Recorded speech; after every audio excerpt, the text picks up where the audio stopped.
అసలు అందం అంటే ఏంటి? అది రూపమో, రంగో, అలంకారమో కాదు. ఏ ఒక్కరి జడ్జ్మెంటో, అభిప్రాయమో కాదు. ఒక కవి వర్ణనో, చిత్రకారుడి బొమ్మో కాదు. మరేంటది? అందమంటే గుణం. అమ్మాయినయుండి చెప్తున్నా, I don't want people to call me beautiful. దాని బదులు నీది కష్టపడే తత్వం, నీలో కరుణ ఉంది, నీకు ధైర్యం ఎక్కువ, నువ్వు తెలివైన దానివంటే నాకు సంతోషం. Address us by our qualities. MS Subbulakshmi అంటే భక్తి, అందం కాదు.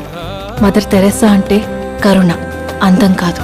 ఐన్ ర్యాండ్ అంటే తత్వం, అందం కాదు. సరస్వతి అంటే విద్య, దుర్గా అంటే ధైర్యం, గౌరీ అంటే తపస్సు, లక్ష్మి అంటే శుభం.